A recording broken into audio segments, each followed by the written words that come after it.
okay, from 2D, we are moving on to 3D resources, talk about assets and models, textures, and all sorts of stuff. And you can see here very fancy in the background, of course, Kitbash 3D. I think kind of the first and I think now biggest company doing kind of 3D assets, like architectural assets, and actually more than that, for artists, by artists. The people who founded this are, I think, coming kind of from a matte painting background, and Max Berman, right, and Banks and all the other good people behind it, and they have launched like what is now a massive store for any kind of mainly architectural objects, buildings, and a big focus on the entertainment world. And I think these kids, the models, have found its way into many movies, TV shows, video games, and whatnot. So you can see they have pretty much like a model, a kit for everything. So they have very much the approach that if you click into it, you buy the whole pack. And the good thing is that if you look at it, they have a native format for all the big packages. So 3D Studio Max, Blender, Maya, Houdini, Cinema 4D, like a generic FBX. Also, for game engines, more recently, they updated everything. So all the existing kits you have been updated for Unity and Unreal, which is pretty amazing. They come fully textured. I mean, there's really something for everything. They have been doing a lot of like also kits for like props, like interiors, street level stuff. So it's not only like the big vistas in the background, but also smaller things, right? And I mean, we use it a lot, I guess, right? Well, I mean, before, like I think that's a great intro to Kitbash, and nothing much more I need to say about that. But I will say that 3D as well as 2D, the reason why I was doing the royalty-free thing. But one of the big things that the reason why I started my career as a modeler, right? So I was a 3D modeler. Why do I not model anything anymore? I mean, what's the point of it? Because I calculate my time. If I model any one of these buildings, it might take me half a day. Yeah, it might take me a day, right? And that's one building. And so now I'm already, that time is spent just modeling something, and maybe my deadline is in 3 days. So now I'm always going to sites like this to go, okay, what can I use? And honestly, if it's a bunch of background buildings to build a city, why do I need to model that? Yeah, right? It doesn't I really just matter. need the hero building or whatever it is that I'm designing. Maybe I'll model parts of that and use other parts from other models. But that I know a lot of people are reticent to buy models because they're thinking, well, it costs money, and maybe I don't have a lot of money. But I think that's really think about the time aspect. I mean, if you have a lot of time, just make it, right? That's good practice and it's great. But I mean, I'm pro spending. You gotta spend money to make money, because you're gonna reuse it a lot of times, right? A lot of times. Yeah. And I mean, for me, it's like I mean, click into one of the ones with the pieces and let them see what they're getting. They're all. I mean, it's very clear what you're getting. You're getting these rendered pieces, like even like a 360 view. You can see everything that's in it. So you get a very good idea of what is in there, and you can see how many screenshots there are. And I mean, the thing is, right, so how I approach it is that, okay, I get a certain day rate, and then I need to see, okay, if I build everything myself, it's going to take me this long, and that's the money I get for it. But I mean, if I can save a certain amount of time by purchasing a certain model kit or a certain model that will save me an hour or two, then I'll definitely do it. But I think a lot of people are wondering, like, okay, so where do I draw the line between using a photo for that or using actually a background 3D model for that, right? I think that some people are confused and like, oh, do I really need to buy like a $100 like model kit in order to fill out the background of my hero building, or do I need to, or is it better if I just like buy like a $10 photo bash thing and just put that in my backdrop, right? I mean, do you have any rule of thumb for yourself, or? For me, the rule of thumb is, I mean, and it depends on every painting is different, right? I mean, if somebody says, "Hey, I just need a quick, side view of a building," and I might just photo bash that together, or I may think, "Oh, I have some buildings that I could use in 3D," and I always tend to go 3D if I can, because it lets me have a lot of things. Couple things is, one thing is perspective, so I can always I don't have to redraw perspective, right? Yeah. All I got to do is move the camera. Number two is, if the client asks for lighting or camera changes, easy, right?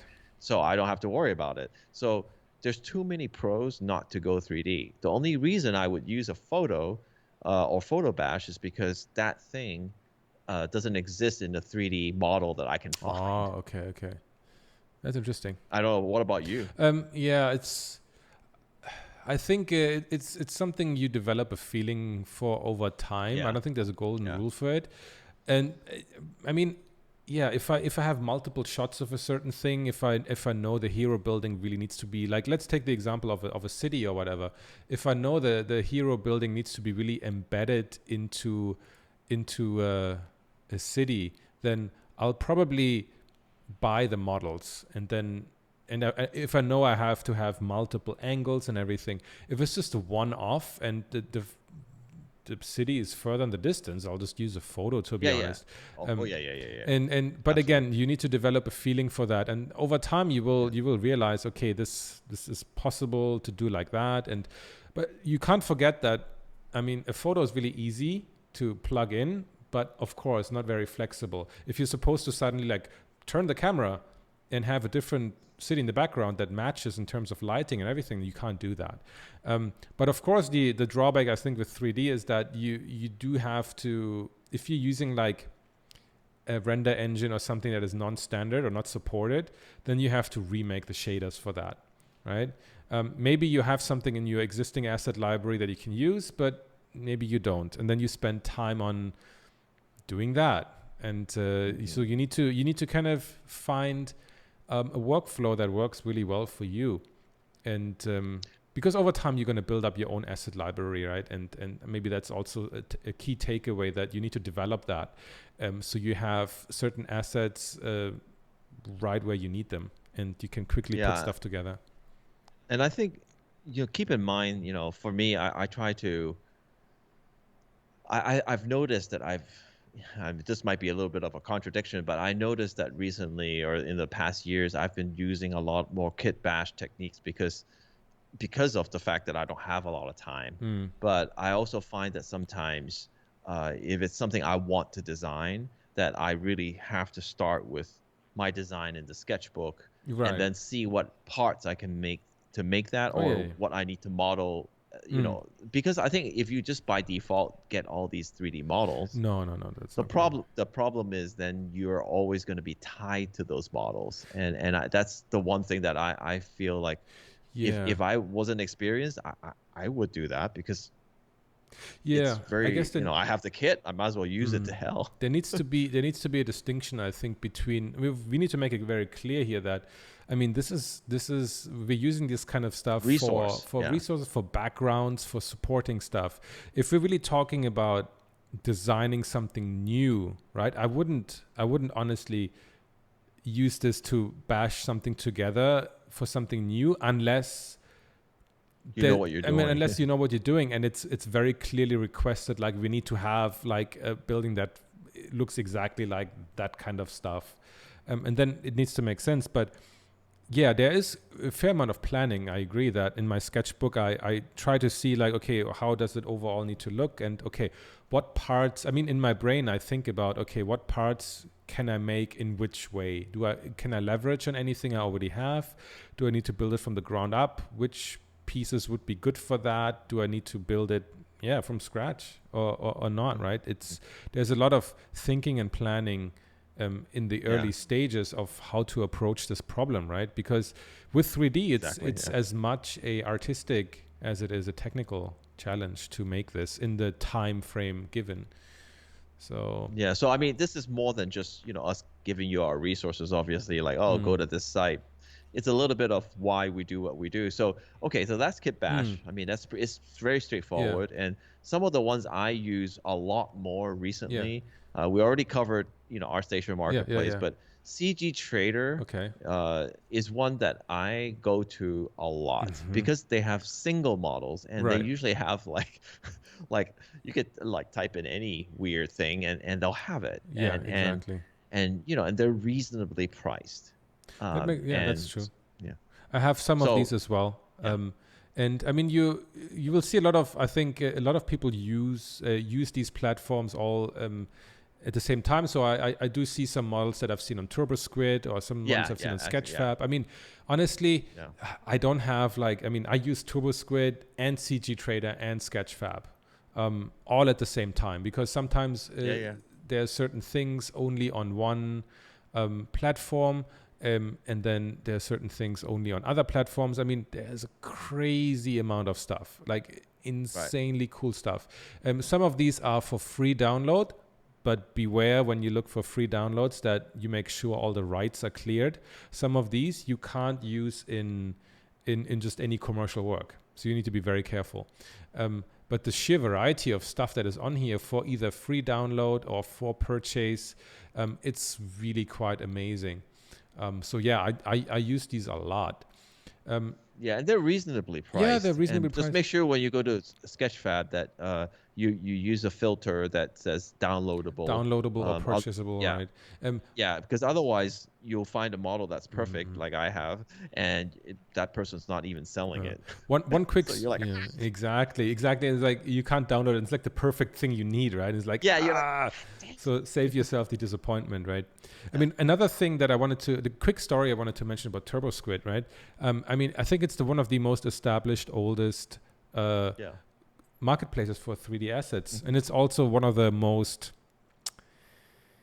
how to say, there's everything on there.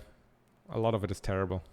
So beware. So that's the other thing you need to do is, and maybe this is me coming from a modeler standpoint back then, is check the geometry, look through the model, look at all the thumbnails, and make sure that topology doesn't look like crap. Oh yeah. But because there's some people that will just put crap up there, and you'll download it and you'll buy it and you'll figure out I can't render it. I mean, that's the story I wanted to tell, right? So for a client, I needed a specific car and a very specific model and brand. So I found one. There was one for $19 and there was one for $200. So I'm like, hey, the $19 one looks okay. Like it looks okay. So I purchased that one. And I mean, it looks like the car. It's fine. But then once you actually start working with it and modifying it, right? So I didn't only need an exterior shot. I needed also the interior. So I needed quite a true to life model and I needed to modify it. And the other model it was okay. Everything looked okay. But then it didn't have any material selection, like any material sets, nothing. Not only the textures were not there, which is fine, I can make that myself, but it was all just raw 3D data, all merged together. And then I had to go around and click on individual vertices and faces to find the right selection sets to make the model workable, right? And even change the color or assign the right materials and the right parts. And after 10 minutes, I'm like, okay, screw this. This is nonsense. Because I would have spent the entire day trying to make selection sets for my model. And it's not worth it. So I was like, okay, fine. I purchased a $200 one. And everything was pre-made. It looked so much better. It was actually lighter geometry that was more detailed. And within 5 minutes, I had all the major material sets done and just drag and drop some shaders on it and I was done. So not to say that every $200 model is 10 times better than the $20 model, but you really need to look closely what these people are selling, right? You need to look really closely, right? Not everything's fantastic on here. Yeah, check the model, and if you check the version, like what do they have in terms of the the format, because a lot of people assume they're going to have an FBX, but it may not be. So check everything. If you want a rigged model, make sure it's rigged and how it's rigged. So really got to check it, because if you're going to pay, put down any amount of money, you got to get your money's worth. And usually you get what you pay for. Yeah, and if you're on Blender, then the only model that is available for download is like a 2010 3D Studio Max. You have to read properly, right? Read the fine print. Anyway, maybe we'll just show quickly some like model stuff for people. We've talked about all the sites. Right? I mean, you can go to the show notes and we'll include all the links to the sites we use. And again, if you guys have other sites, put it on the show notes. Exactly. So sorry, put it in the comments. Yeah, exactly. So I think a lot of the ones for scanned humans, I use 3D Scan Store. There's Dash 3D, which is kind of like a free software where you can buy models for. So they have a shop online, right, where you can pose and buy any kind of stuff. And then you can actually bring them into something like the free Adobe Mixamo, where you can upload your model, you can auto rig it and animate it and get certain poses. That's fantastic. So the thing with Mixamo is, unfortunately, we're not logged in, but like, oh right, yeah. I would say everybody, you need to look at this, because they have a library of like hundreds of animations, like ducking and jumping and shooting. And you can download that, you can, they have a bunch of characters. You can download it with that motion, and you can bring it into pretty much is an FBX with animation, with the bones. So basically, you can bring it in and it'll do that whole motion, and you can grab any frame and then just render that, and it's decent quality, and it's pretty much free. So what I do is basically that the usual motions are kind of over exaggerated. So the good thing is that you have sliders to kind of tone it down to make it less exaggerated. And then I use that, and then I'll freeze frame one of the, I take the entire sequence and just use one freeze frame that looks natural and maybe adjust it a little bit. And then I use that for paintings, right? And it's a really good resource that I know not enough people use. And I think Quixel everybody knows, hopefully, right? There's everything on there. For textures, again, there's so many out there, too many to say. I use a lot of the one called Real Displacement Textures. So they have really high quality photo scan stuff. But again, there's so many different ones that are out there. And again, we'll put notes for the ones that we like in the YouTube video, and you can check out those. But I think that's kind of like a really quick overview over the stuff we really love to use, and a little shout out to the ones that we want to support it, of course, as well.